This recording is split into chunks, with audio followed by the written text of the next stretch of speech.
मेरा नाम सार्थक अरोड़ा है और मैं IHM मुंबई फर्स्ट ईयर का स्टूडेंट हूँ। प्रेजेंटली इस समय मेरा सेकेंड सेमेस्टर चल रहा है एंड NCHMCT का पेपर मैंने 2018 में क्लियर किया था और मेरी उसमें 463 रैंक थी।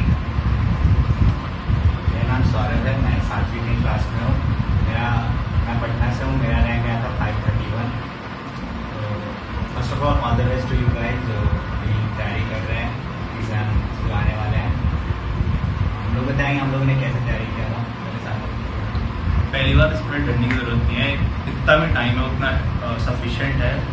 ये आप पर आप कब इसकी प्रिपरेशन स्टार्ट करिए। जैसे मैंने थोड़ा 25 डेज पहले पढ़ना स्टार्ट किया था क्योंकि मेरा मैथ्स अच्छा था और एप्टीट्यूड में मैं ठीक था। मैंने वर्क सिर्फ इंग्लिश पे किया था और थोड़ा बहुत GK पे वर्क किया था।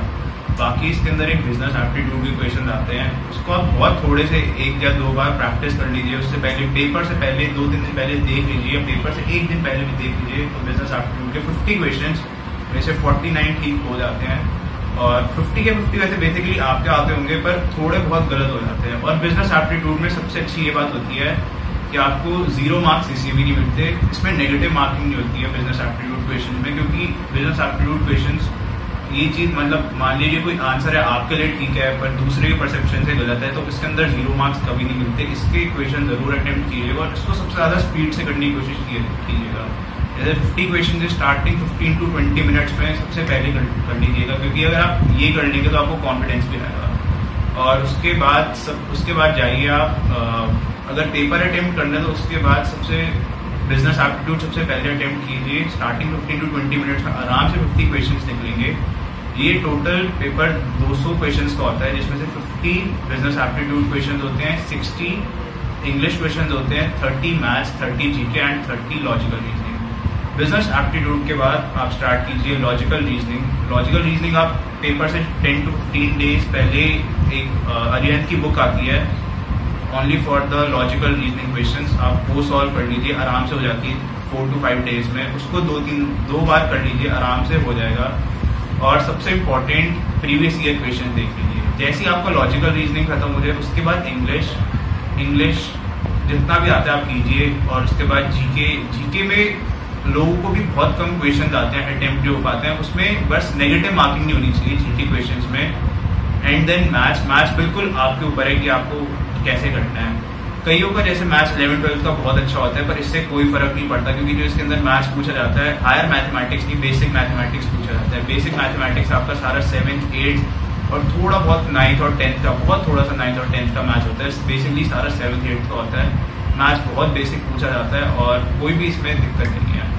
बाकी अगर देखिए अगर 28 या 1 महीना पहले भी आराम से अगर पढ़ना स्टार्ट हो जाए तो बहुत ईजिली इसके अंदर अच्छी रैंक आ सकती है। Now the second most important thing is कि अगर आपकी रैंक जैसे मैं दिल्ली का हूँ, मेरी आई थी रैंक 463 आई थी, मुझे दिल्ली नहीं मिला तो मैंने बॉम्बे लिया। आप प्लीज ऐसा मत कीजिएगा। अगर आपकी रैंक अगर जैसे आपके होम टाउन आपको मिल रहा है, जैसे मैं दिल्ली का हूँ, मुझे दिल्ली नहीं मिला तो मैं मुंबई में आ गया। अगर किसी मुंबई वाले को दिल्ली मिल रहा है तो ऐसे ना करे, वो मुंबई का मुंबई में ही रहे, दिल्ली का दिल्ली में ही रहे, ज़्यादा बेटर होगा। एंड सेकेंड ऑफ ऑल अगर जैसे मेरी 463 रैंक आई थी, दिल्ली के बाद सिर्फ मुंबई आता है, मुझे मुंबई ना लेके मुझे चंडीगढ़ लेना चाहिए था। मुझे ऐसा लगता है फर्स्ट ऑफ ऑल वो मेरे घर के पास है, सेकेंड ऑफ ऑल चंडीगढ़ में मार्क्स काफ़ी बेटर मिलता है as compare to IHM Pusa और IHM Mumbai. IHM Pusa is IHM Delhi basically. तो इसके अंदर क्या होता है, जैसे IHM पूसा और मुंबई में मार्क्स काफ़ी कम मिले जाते हैं बिकॉज इनको एक स्टैंडर्ड्स मेंटेन करने होते हैं अपने कॉलेज के लेके। फॉर एग्जाम्पल मैं डिप्लोमा की बात करूंगा। डिप्लोमा के अंदर हमारे कॉलेज में मैक्सिमम मार्क्स मिले थे 125 में से 91। बट अगर बात की जाए AIHM चंडीगढ़ की या लखनऊ की या बैंगलोर की, इनके अंदर हाईएस्ट मार्क्स मिले थे 125 में से 123 to 125। इनमें मार्क्स काफ़ी ज़्यादा मिलते हैं as compare to IHM Pusa और Mumbai. And second of all अगर आप फेल हो जाते हैं, जो कभी ना हो ये भगवान करे, बट अगर आप फेल हो जाते हैं तो पेपर जो होते हैं IHM पूसा मुंबई जाके मत दीजिए, AIHM चंडीगढ़ से जाइए, AIHM बैंगलोर से जाइए।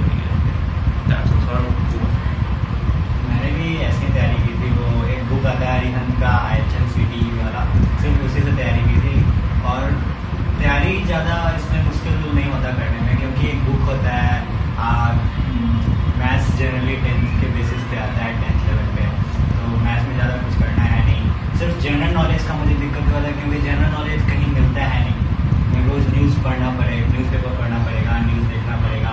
और होटल वाला जो जनरल नॉलेज है वो कहीं और मिलता है नहीं, तो इंटरनेट पे देखना पड़ेगा। बाकी मैथ्स, इंग्लिश ये सब तो बहुत इजी होता है, सो उसके लिए टेंशन लेने का ज़रूरत है नहीं। फिर वो बुक से तैयारी करो और कुछ नहीं चाहिए। सबसे इम्पॉर्टेंट थिंग है टाइम मैनेजमेंट एग्ज़ाम के टाइम, क्योंकि 200 क्वेश्चन रहते हैं और टाइम बस 180 मिनट्स होता है।